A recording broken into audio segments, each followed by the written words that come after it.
नमस्कार, आप देख रहे हैं न्यूज 18 बिहार झारखंड। मैं हूं आपके साथ रुचिका राज। इस वक्त की बड़ी खबर गुमला से सामने आ रही है, जहां ईसाई समाज के चरनी में आग लगाई गई। घटना के बाद लोगों में आक्रोश का माहौल है। गुस्साए लोगों ने सड़क जाम कर दिया है।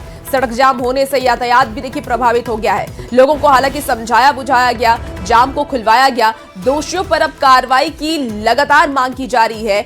भिकमपुर गांव का ये पूरा मामला सामने आया है। तो इस वक्त की आपको ये बड़ी खबर गुमला से बता रहे हैं। ज्यादा जानकारी के साथ न्यूज 18 संवाददाता रुपेश भगत हमारे साथ फोन लाइन पर जुड़ गए हैं। रुपेश, ईसाई समाज के चरनी में आग लगाई गई, ये पूरा मामला क्या है? जी, आपको बता दें, ये पूरा मामला है जिला के जारी प्रखंड के भिकमपुर गांव का है, जहां पे ईसाई समुदाय के द्वारा क्रिसमस के मौके पर चरनी बनाया जाता है, जिसे अज्ञात लोगों के द्वारा में आग लगा दी गई। जिसके बाद जानकारी मिलने के बाद भारी संख्या में जो ईसाई समाज के जो लोग हैं उनमें आक्रोश दिखा गया और वो लोग सड़क पर उतर गए और भिकमपुर जारी जो रोड है उसको जाम कर दिया सुबह 6 बजे से ही। अब बता दें, घटना को लेकर के इलाके में तनाव का माहौल दिखा दिया और समय की पुलिस मौके पर पहुंची और लोगों को समझाने बुझाने का प्रयास किया और लगभग 3 घंटे के बाद जो वीडियो भी मौके पर पहुंचे और लोगों को कड़ी मशक्कत से समझा बुझा करके जाम को खुलवाया है। लोगों का भी कहना है कि पुलिस जल्द से जल्द इस विषय में जांच करे और जो भी आरोपी है उसके खिलाफ कार्रवाई करे। जी ठीक है, आप नजर बना के रखिए रुपेश। तमाम अपडेट आपसे और लेंगे। बहुत शुक्रिया जानकारी के लिए। और मुख्य निर्वाचन आयुक्त का 2 दिवसीय झारखंड दौरा होने वाला है। आपको बता दें कि देवघर और दुमका का 2 दिवसीय झारखंड दौरा होने वाला है। तो 4 जनवरी को देवघर आएंगे ज्ञानेश कुमार, 5 जनवरी को दुमका का दौरा करेंगे और इस दौरान बाबा बैद्यनाथ और बासुकीनाथ के दर्शन भी करेंगे। बड़ी खबर आपको इस वक्त बता रहे हैं, सीईसी का झारखंड दौरा, और ये दौरा काफी अहम माना जा रहा है। आपको बता दें कि देवघर और दुमका का 2 दिवसीय दौरा ज्ञानेश कुमार करने वाले हैं और इसे लेकर के पूरी तैयारी भी कर ली गई है। अगर हम 5 जनवरी की बात कर लें तो देखिए, नई दिल्ली के लिए वो 5 जनवरी को प्रस्थान करेंगे और 4 जनवरी में देवघर में ज्ञानेश कुमार रहने वाले हैं, जहां वो बाबा बैद्यनाथ के दर्शन करेंगे। इसके बाद नौलखा मंदिर में वो पूजा अर्चना करेंगे। देवघर एम्स का भी दौरा करने वाले हैं और बासुकीनाथ के दर्शन करने वाले हैं, पूजा अर्चना करने वाले हैं। 5 जनवरी का उनका क्या शेड्यूल है, तो आपको बता दें कि तपोवन हिल का वो दौरा करेंगे। 5 जनवरी को उनका स्केड्यूल सेट किया गया है। दुमका तपोवन में बीएलओ से मुलाकात करेंगे, मीडिया प्रतिनिधियों के साथ भी वो संवाद करेंगे और फिर नई दिल्ली के लिए वो प्रस्थान करेंगे। झारखंड आ रहे हैं मुख्य चुनाव आयुक्त ज्ञानेश कुमार। जानकारी के अनुसार 2 दिवसीय दौरे पर देवघर और दुमका के दौरे पर आज मुख्य चुनाव आयुक्त ज्ञानेश कुमार देवघर पहुंचेंगे। तकरीबन 1 बजे वो देवघर एयरपोर्ट पर होंगे। वहीं 2 बजे बैद्यनाथ मंदिर पूजा दर्शन के लिए पहुंचेंगे। वहीं 4 बजे वह नौलखा मंदिर और 5 बजे देवघर एम्स का निरीक्षण करेंगे। तकरीबन 6:30 बजे वह फिर से मुख्य चुनाव आयुक्त जो है बाबा बैद्यनाथ मंदिर पहुंचेंगे और श्रृंगार दर्शन के लिए वो वहां रुकेंगे। साथ ही साथ जो है कल सोमवार को तकरीबन 8:15 बजे वो बासुकीनाथ पहुंचेंगे, जहां वह भगवान भोलेनाथ और बासुकीनाथ का दर्शन और पूजन करेंगे। वहीं इसके बाद वो 9 बजे फॉरेस्ट गेस्ट हाउस पर रुकेंगे। इसके बाद वह सुबह 11 बजे मोहनानंद +2 उच्च विद्यालय तपोवन के बीएलओ से मुलाकात कर जानकारी लेंगे। तकरीबन 1:30 बजे का वक्त होगा जब देवघर एयरपोर्ट से वह जो है दिल्ली के लिए उड़ान भरेंगे। इसके 2 दिवसीय दौरे को लेकर जो है अधिकारियों ने सुरक्षा व्यवस्था को लेकर जो है साथ ही अन्य व्यवस्थाओं के लेकर पूरी जानकारी ली है और सुरक्षा व्यवस्था के लिए कमर कस ली है। झारखंड कांग्रेस मनरेगा बचाओ संग्राम की शुरुआत कर रही है। राज्य भर में 3 चरणों में कांग्रेस ये प्रदर्शन करेगी। पहले चरण में कांग्रेस 5 जनवरी को राज्य के बापू वाटिका से लोक भवन तक पैदल मार्च करेंगे और इसे लेकर के कांग्रेस ने पूरी तैयारी कर ली है। दीपिका पांडे सिंह ने कहा है कि इस प्रदर्शन में राज्य भर के कार्यकर्ता शामिल होंगे। कांग्रेस पार्टी मनरेगा बचाओ अभियान में जोरदार प्रदर्शन करेगी। को बंद करके बीबी ग्राम जी योजना जो केंद्र की सरकार शुरू करना चाहती है उसका विरोध करते हुए कांग्रेस एक राष्ट्रव्यापी आंदोलन करने जा रही है, जिसकी शुरुआत राज्य के मुख्यालय में और झारखंड में रांची में हम लोग गांधी मूर्ति से लेकर राजभवन तक 5 तारीख को 11 बजे पैदल मार्च करेंगे। उस कार्यक्रम का नेतृत्व झारखंड प्रदेश कांग्रेस के सम्मानित अध्यक्ष केशव महतो कमलेश जी और उस कार्यक्रम में राज्य के प्रभारी आदरणीय के राजू जी और सह प्रभारी श्री वेल्ला जी मुख्य रूप से उपस्थित होंगे। चलिए अब बात पेसा कानून की कर लेते हैं। तो पेसा कानून का नियमावली जारी होने के बाद भी सियासत लगातार जारी है। पेसा कानून को लेकर के पूर्व सीएम चांपाई सोरेन ने बयान दिया है। उन्होंने कहा कि झारखंड के सीधे साधे आदिवासियों को पेसा कानून में धोखा दिया गया है। राज्य सरकार ने वोट बैंक की राजनीति के लिए आदिवासियों को ठगने का काम किया। पेसा कानून को लेकर के आदिवासियों के साथ बैठक कर जल्द बड़ा कदम उठाने की बात चंपाई सोरेन ने की।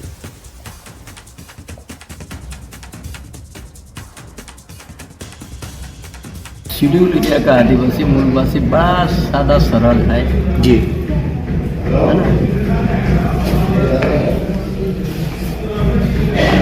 सोचा था कि बहुत कुछ हम लोग को ग्राम सभा का अधिकार होगा, CNTSP के शक्ति से लागू होगा, ग्राम सभा का अनुशंसा से जमीन आपस होगा, ये सारी चीज़ है। लेकिन सारा चीज़ गोल हो गया, धोखा खा गया। इसी बीच देखिए खबर बोकारो से आ रही है, जहां सेक्टर 12 में भीषण आग लगने से हड़कंप मच गया। आग लगी की घटना में करीब 1.5 करोड़ से अधिक के फुटवेयर और मटेरियल पूरी तरीके से जलकर खाक हो गए हैं। मनमोहन कोऑपरेटिव स्थित प्लांट संख्या 869 की यह घटना बताई जा रही है। तस्वीरें भी टीवी स्क्रीन पर इस वक्त आपको सीधे दिखा पा रहे हैं। आग की लपटें इतनी ज्यादा तेज थी कि ऊपर के मकान में रह रहे 25 लोग उसमें फंस गए, लेकिन हालांकि वो बाल बाल बच गए हैं। आग लगने की जानकारी तुरंत फायर ब्रिगेड की टीम को दी गई। फायर ब्रिगेड की टीम वहां मौके पर पहुंची और आग पर काबू पाने में वो सफल रही। कई घंटे की मशक्कत के बाद तीनों गाड़ियों ने आग पर काबू पा लिया। आपको बता दें कि ये मकान जो है वो भरत सिंह का है, जिसके बेसमेंट में ओंकार पांडे का गोदाम था। शॉर्ट सर्किट से आग लगने की आशंका जताई जा रही है। आग पर काबू फिलहाल पा लिया गया और पूरे मामले की जांच की जा रही है। तो ये तस्वीर भी आपको उस वक्त की दिखा रहे हैं जब आग लगी।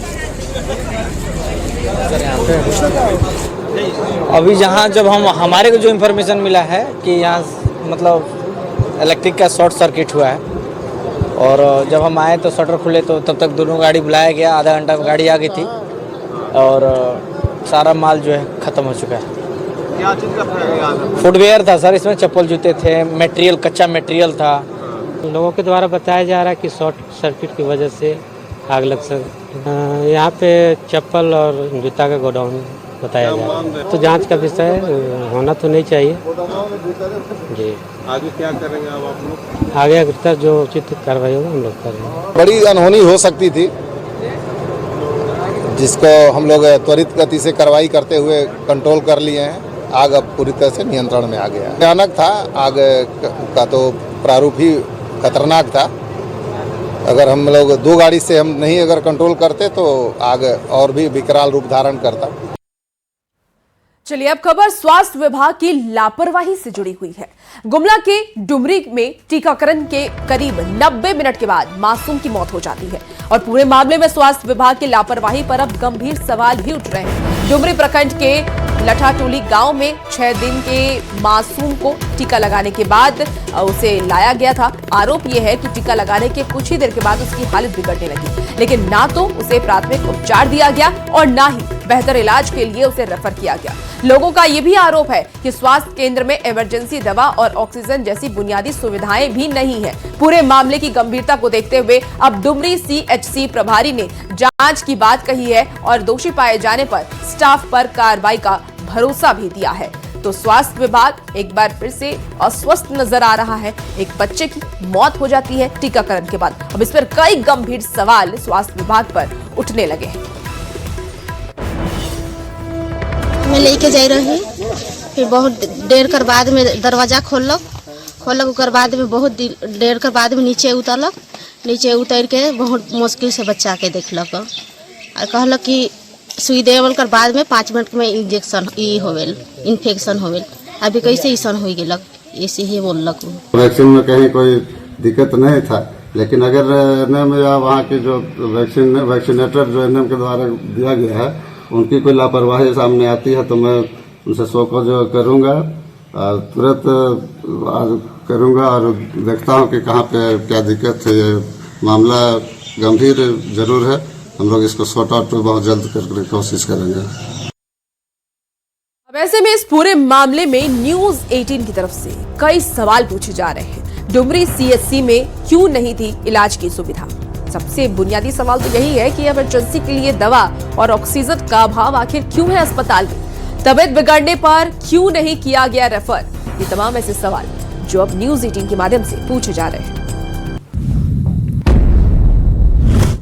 और चतरा से बड़ी खबर आ रही है, जहां हाथियों के झुंड ने एक बार फिर से उत्पात मचाया है। 3 घरों को ध्वस्त कर दिया हाथियों ने, अनाज और फसल को भी रौंद दिया है। हाथियों के उत्पात से एक व्यक्ति घायल हो गया है। आपको बता दें कि मशाल जला करके हाथियों को खदेड़ा गया। वन विभाग से मुआवजे की मांग की जा रही है। सिमरिया प्रखंड का ये पूरा मामला सामने आया है। इस वक्त की आपको ये बड़ी खबर चतरा से बता रहे हैं। हाथियों का आतंक फिर से देखने को मिल रहा है। 3 घरों को हाथियों ने ध्वस्त कर दिया है और इसके पहले भी हाथियों ने कई लोगों की जान ले ली है, कई बच्चों की जान ले ली है, कई फसलों को रौंद दिया है। और अब देखिए 3 घरों को ध्वस्त किया गया, अनाज और फसल को भी हाथियों ने रौंद दिया है। वन विभाग को हालांकि ग्रामीणों की तरफ से इस बात की जानकारी दी गई।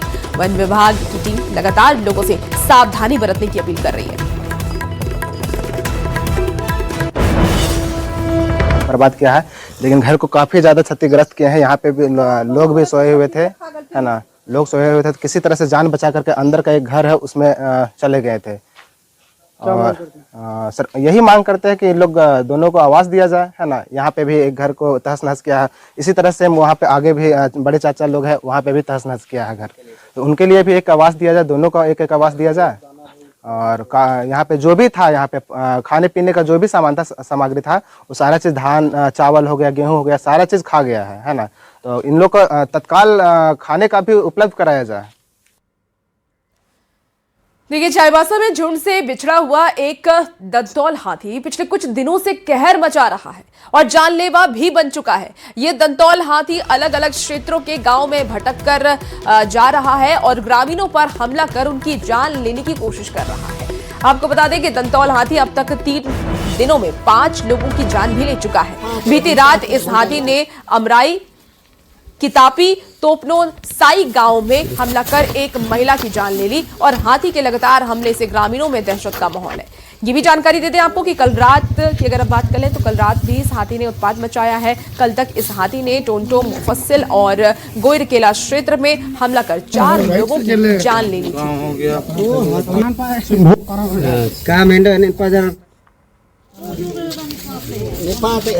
पश्चिम सिंहभूम चाईबासा क्षेत्र में अपने झुंड से बिछड़ा हुआ एक जंगली हाथी अब जानलेवा बन चुका है। पिछले 3 दिनों में 5 लोगों की जान ले चुका है और कई लोगों को घायल कर चुका है।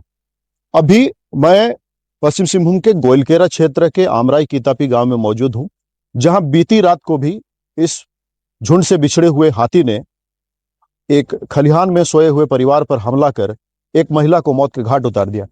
उसके पति और बच्चे घायल भी हो गए हैं। हम परिवार से बात करते हैं कि कैसे ये घटना घटी है।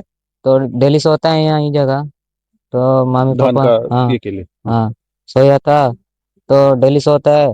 तो हाथी आ गया रात को 4 बजे आ गया, तो हमला कर दिया। मेरा माँ को हाँ मतलब मार दिया। फिर मेरा पापा और भाई, छोटा भाई घायल कर दिया।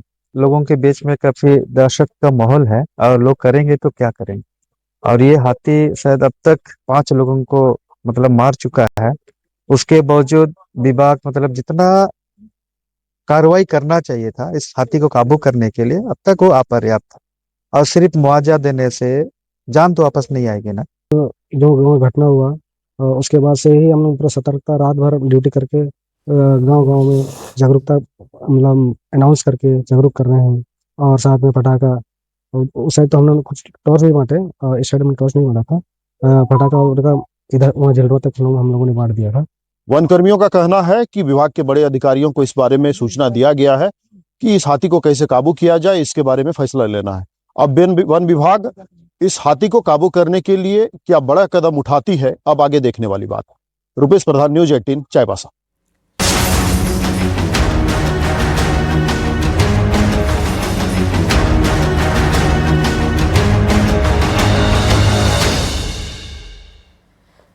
चलिए अब बात मौसम के मिजाज की कर लेते हैं। तो मौसम इन दिनों बदल रहा है और शीतलहर का कहर जारी है। राजधानी रांची में घने कोहरे को लेकर के अलर्ट जारी किया गया है। पश्चिमी विक्षोभ और हिमालय से बंगाल की खाड़ी तक चलने वाली हवाओं का झारखंड के मौसम पर भी असर पड़ रहा है।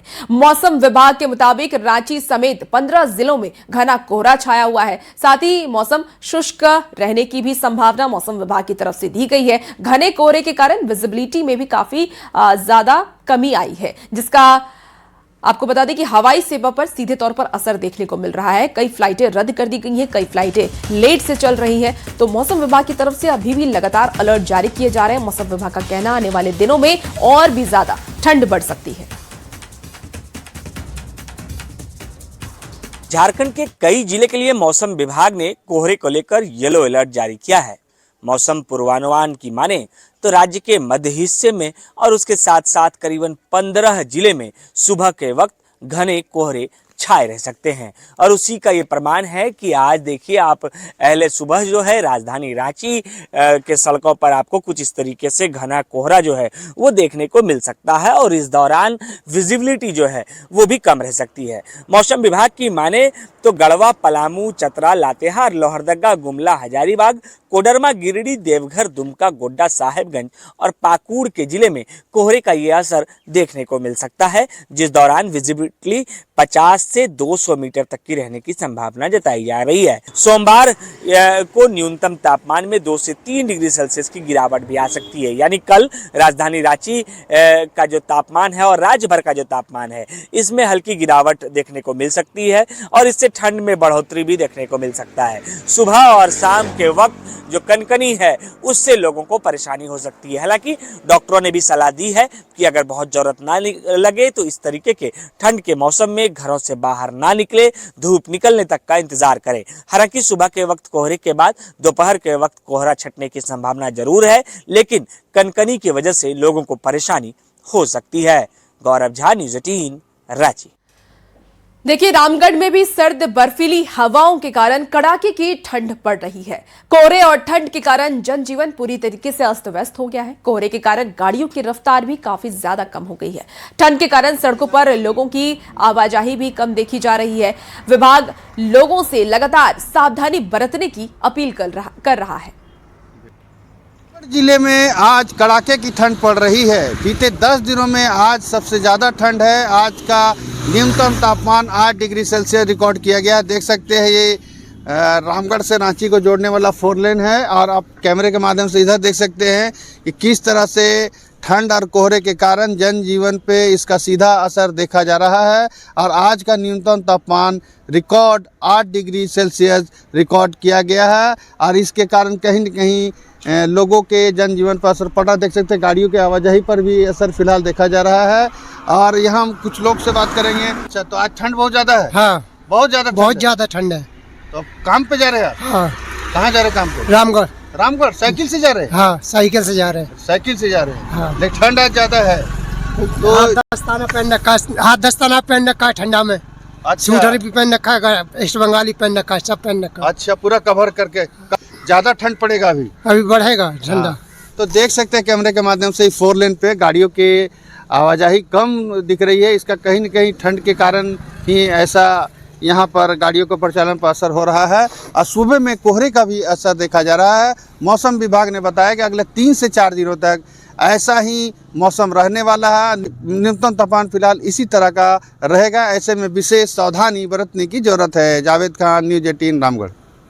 देखिए, गुमला से अब ये खबर है जहां गुमला में भी ठंड का सितम देखने को मिल रहा है। जिले में लगातार बढ़ रहे ठंड से पूरा जनजीवन प्रभावित हो गया है। पारा गिरने से घना कोहरे के कारण विजिबिलिटी भी काफी कम हो गई है, जिस कारण लोग सड़कों पर हेडलाइट जला करके चलने को मजबूर हैं। घने कोहरे के कारण जनजीवन प्रभावित हो गया है। ठंड को लेकर के येलो अलर्ट भी जारी किया गया है।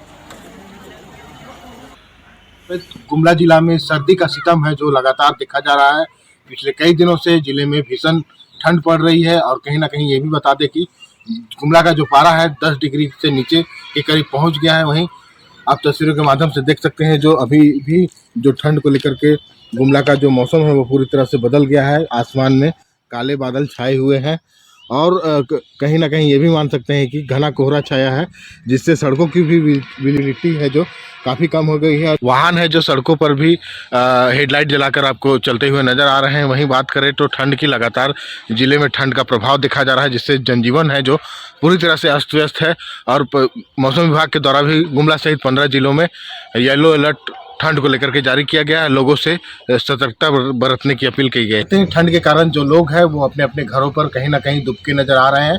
सड़कों पर भी सन्नाटा पसरा हुआ है और कहीं ना कहीं ये भी मान सकते हैं कि और 2 से 3 दिनों तक जो मौसम विभाग के द्वारा बताया गया है कि ठंड का जो प्रकोप है जिला में जारी रहेगा। रुपेश कुमार भगत, न्यूज़ 18 गुमला। और इसी के साथ वक्त हो चला एक बेहद ही छोटे से ब्रेक का। जल्द हाजिर होते हैं।